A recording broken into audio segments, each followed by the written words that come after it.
Thank you for tuning in to this episode of the Movie Screeners Club podcast. I'm your host, Sophia Falk. The Movie Screeners Club is brought to you by Designing Hollywood Productions in association with Gardena Cinema. If you want to win the chance to have your short film screened in a huge cinema and the opportunity to be interviewed on our podcast, please submit your short film today to moviescreenersclub@gmail.com. I don't want to be found. No, just kidding. You have people coming after you? No, I don't want to leave a footprint anywhere. But it's unavoidable. Off the grid. Once you make a film, it's unavoidable. Exactly. I just want to say I watched your first episode. I loved it. Dead for a Living? So funny. I love yeah? movies. That was really, I mean, the acting was all great. It was great. Those were your parents in it, right? They were. Yeah, they were Yeah. good. They were good. Yeah, they were the only people that said yes. They were funny. And then I love documentaries. I just love them. My whole life. Know. I've always wanted to make one, so it was just so much fun. It's really well written. It's Thank you. Mhm. Well, Okay. all right, let's get started. I'm Jennifer Kim. I'm a writer, producer of Korean American Witches Society, and that is a 13-minute short about two Korean American girls in Appalachia, and one of their fathers has cancer, and then the other girl, she's the granddaughter of a Korean shaman. So they're trying to shrink his tumor. That's the main goal Awesome. but it's couched in a bigger storyline where they are assigned in school to make a project about how Koreans celebrate Halloween. Mm-hmm. But there's nothing there. There is actually nothing. So then the girls have to make something up, and so they create a spell, and then that causes a ripple effect of things. And then there's an act 2 and an act 3. Yes, next when it continues. So what inspired you to come up with a story like that? Oh yeah, and it's like a mishmash of like various intersections of my life. I actually had a Korean American Witches Society when I was in college. It was a 2-person feminist club. Feminist activist club with two Korean American members. And it was like my friend Elisa Kang, who's actually a union activist now. And it was just something we set up one night, really late at night. We were at summer activist training camp. And we just got kind of what's it called? Slap happy, right? And we made this thing, Korean American Witches Association, KAWA. And we made poster. It's really funny. It's on my Instagram, the poster that we made. And then I think we posted at UCLA, but it was really just for us, celebrate our friendship. Yeah.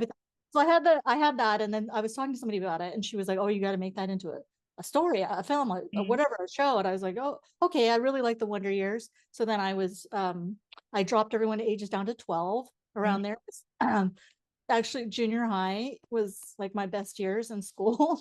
So I dropped everyone down to there, and then set in Appalachia because that's where I grew up. And then I had a really sick father when I was growing up too, so I put that in there as well. And I think overall, like when I look back on it, when you write something and then when you look back, you're like, oh, that was the theme, right? And so the theme here, I believe, is like childhood anxiety, just dealing with anxiety and how magic and friendship can, help transcend that type of thing. That maybe during childhood, all this magic feels really real. Yeah, because you're so anxious and it heightens everything. Yeah, and if you have immigrant parents who maybe the language isn't really there, you need another outlet. Yeah. That's awesome. So you produced the film as well. Did you find any like hiccups along the way, like while you were making it? Were there any issues that you didn't kind of foresee?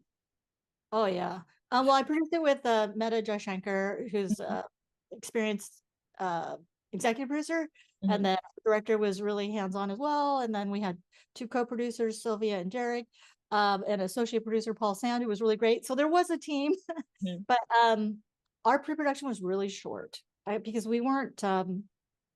We were originally just going to go out there with our iPhones and like shoot a scene in the woods, just as a kind of an exercise to make. Because me and the director Michael Yip, who's extremely talented, we had just been rejected from fellowship Oh, and so I have the text. We're like, screw this. Let's make our own thing. Let's go out there. Who's got the simple script? Who can do this? And I was like, I got a scene, Two Girls in the Woods. And so we were just, okay, we're like, yeah, let's do it, And then somehow we just kept adding more people. And then it became this like actual production. Mm-hmm. It ended up with like 39 people on the team. Wow. I mean, from different departments and stuff, not all at the same time. But and we got really lucky. So I would say the stars aligned in the pre-production for sure. Like a month and a half. It was a 2-day shoot in Altadena, which is right in my backyard. And also the main like team all live in Altadena. So it was like, it was very, you can't get better than that. You just go to your backyard and you shoot. But yeah, so pre-production was really great. It was weird. All my friends were like, oh my God, everything's just falling into place for you. And I'm like, it is. It like, because it was right before the strike. It was right before the writer's strike. Oh, interesting. So, yeah, so production was kind of slow. And yeah, so everybody was free. We had a professional DP, a professional production designer, professional editor. We even had previs. I mean, I didn't even know what that was. And he was free. Kaylin Ray, he was great. Sylvia Ray's editor, co-producer.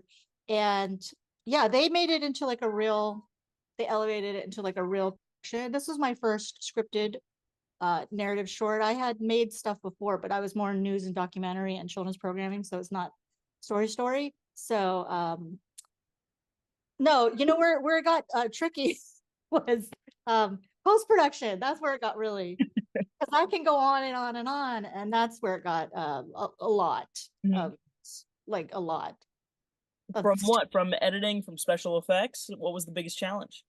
I think because it just took so long. Like, yeah.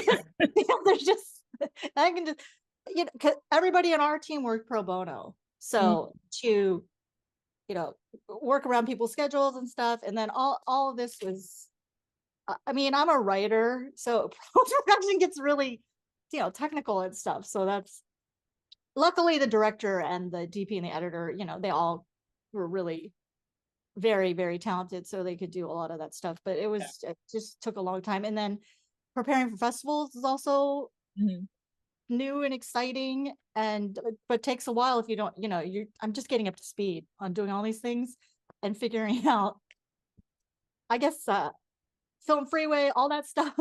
Yeah, it was I'm sorry, dragging on. It was like therapy right now, but it was a great process. It was great. And how does that make you feel? So you've seen the film from the start to the end. Yes. How has that kind of made you think about filmmaking in general, but this film in particular? Has it kind of become your baby? Are you like, I need to see it through college? Yeah.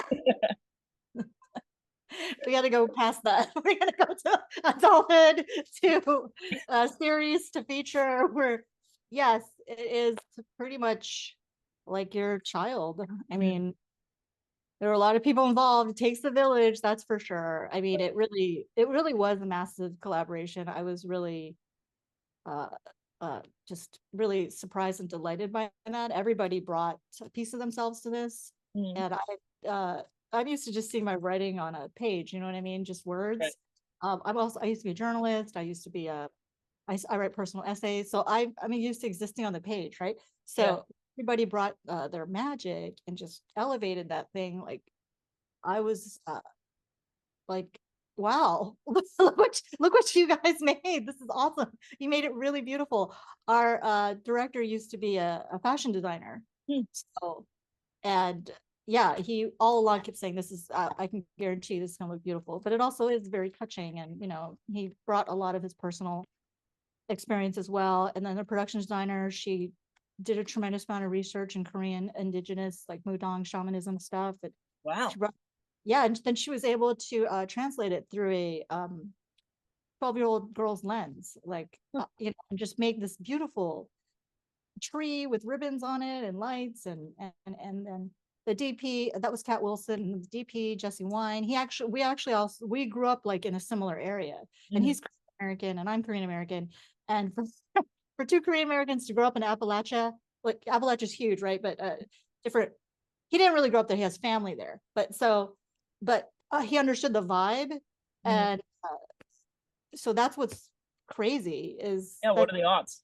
yeah, what are the odds? Because I grew up as the only Korean in town, Asian in town with my sister in school, and so it's a very isolating experience. But it's also kind of funny, so I try to put that in the film. But yeah, so it is an overall really lovely experience to see, and I think it's better to watch it on the big screen, because if you watch it on a small screen, I think people take it a little bit more seriously than it, because it sounds kind of sad, but it's not. It's whimsically sad, magically sad. But when we world premiered at Dances with Films, and that was at the TCL Chinese Theater, and wow, it was the most laughter I heard. Wow. I was like, oh my God, this, because there were people in the audience, I think, who got the nuances and everything, and they were laughing. And then I think they gave everybody else permission to laugh too, because we have screened it at, at someone's house, and everyone was like dead quiet. except for some of the Korean people there. They were like, they got all the little jokes and stuff, but a bigger audience of all ethnicities, I thought they really enjoyed it. Oh yeah, people feed off of each other's energy. Yes, it was great. I think maybe even before us, maybe there was a lighter film before us too, but it just went. I was like, oh my God, you guys are laughing. This is great, because I'm not like a totally serious person, and so to have my film being taken dead serious is kind of like a little concerning to me. But yeah, so it went well. That's awesome. So one final question before I let you go: why should people come see your film on August 15th? If you would like a whimsically sad experience, exploring like a Korean American fusion shamanism 80s vibe, I think you would enjoy it. It's especially if you remember your childhood. Who doesn't? But I think I really tapped into the pure essence of childhood. I think people should come and experience this with my two little characters. Oh, here, this is our that's another fun thing we had. We made a lot of swag, which was fun. This is our tarot card. That's our QR code in the middle. Oh, that's awesome. So if you come, you could also join. Is this it? The Korean American Witches Society. It's a membership card. If you put your name here, you're a life member. We'll take your picture and put you on Instagram under our that's so cool. You can get one of these. This is the fortune teller fish. I don't know if you remember these. That's what I have. These at the screening. We also made custom M&Ms that say their film title on it. But so the budget went to the swag, I can say. That was kind of crazy, but we got some good discounts on stuff. But yeah, that's awesome. All our fundraising, actually, most of it happened after the film was made. Wow. I feel like I've never heard of that. It's kind of like paying you back in a way. Yeah, well, we had to pay for everyone's comp tickets, and our budget was like only $3,000 because everybody worked pro bono, and all the equipment was donated. And but then afterwards, when we got into a festival, we're like, oh my God, we're gonna have to pay for everybody to come, and so then we kicked it in overdrive on the marketing. Are you a marketing specialist? Now I am. No, I mean, we have a merch store too. If I don't know if you're gonna put our link in the thing, but if you guys buy some merch off of it, spend $15, I'll put you into our raffle, which has great writer and entertainment related prizes in it. But yeah, no, seriously, we'll bring our swag, so you guys should come out. Now you'll like it.